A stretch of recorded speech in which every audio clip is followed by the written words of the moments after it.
बोलो शिव पुराण की जय। रुद्र सहित तृतीय खंड। श्री शिव की आराधना के लिए पार्वती जी का दुष्कर तपस्या। ब्रह्मा जी कहते हैं, देवर्षि, तुम्हारे चले जाने पर प्रफुल्लित हुई पार्वती ने महादेवी जी को तपस्या से ही साध्य माना और तपस्या के लिए ही मन में निश्चय किया। तब उन्होंने अपनी सखी जया और विजया के द्वारा पिता हिमाचल और माता मेनका से आज्ञा मांगी।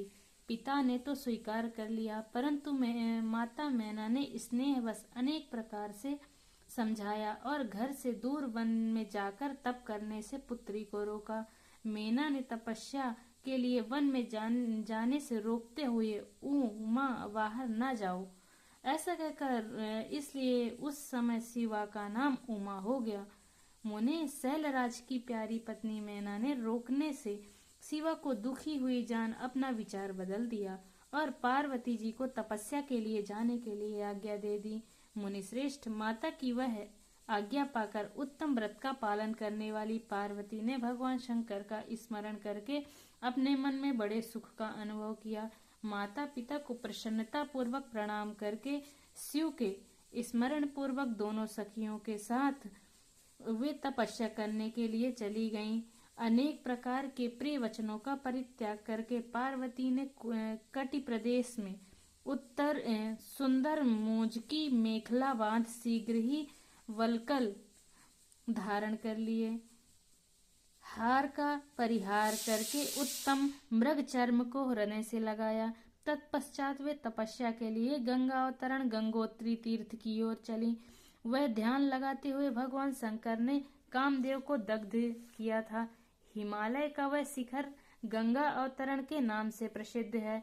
वही परम उत्तम श्रृंगी तीर्थ में पार्वती ने तपस्या प्रारंभ की। गौरी के तप करने से ही उनका गौरी शिखर नाम हो गया। मुने शिवा ने अपने तप की परीक्षा के लिए वह बहुत से सुंदर एवं पवित्र वृक्ष लगाए जो फल देने वाले थे। सुंदर पार्वती ने पहले भूमि शुद्ध करके वहां एक वेदी का निर्माण किया। तदंतर ऐसी तपस्या प्रारंभ की जो मुनियों के लिए भी दुष्कर थी। वे मन सहित संपूर्ण इंद्रियों को शीघ्र ही काबू में करके उस वेदी पर उच्च कोटि की तपस्या करने लगी। ग्रीष्म ऋतु में अपने चारों ओर दिन रात आग जलाए रखकर वे बीच में बैठती और निरंतर पंचाक्षर मंत्र का जप करती रहती थी। वर्षा ऋतु में वेदी पर सुस्थिर आसन से बैठकर अथवा किसी पत्थर की चट्टान की ओर आसन लगाकर वे निरंतर वर्षा की जलधारा से भीगती रहती थी।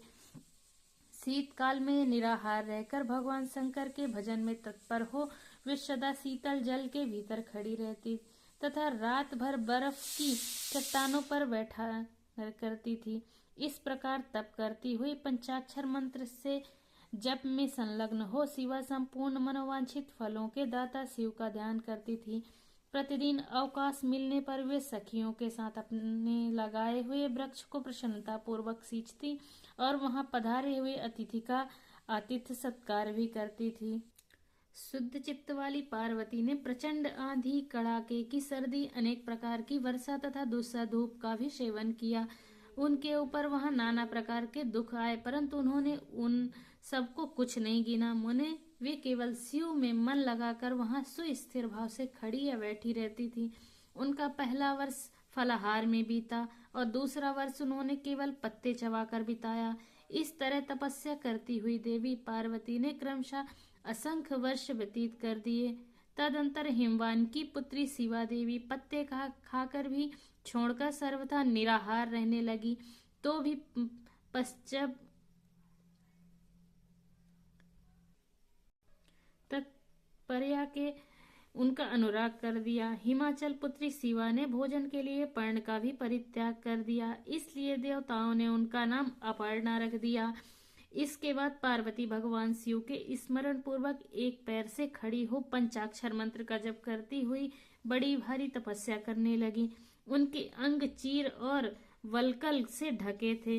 वे मस्तक पर जटाओं का समूह धारण किए रहती थी। इस प्रकार शिव के चिंतन में लगी हुई पार्वती ने अपनी तपस्या के द्वारा मुनियों को जीत लिया उस तपोवन में महेश्वर के चिंतन पूर्वक तपस्या करती हुई काली के 3,000 वर्ष बीत गए। तदंतर वहां महादेव जी ने 60,000 वर्षों तक तप किया।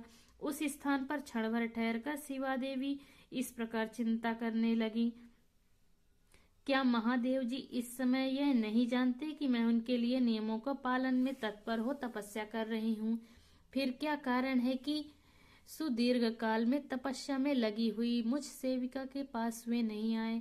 लोक में वेद में और मुनियों द्वारा सदा गिरी की महिमा का गान किया जाता है।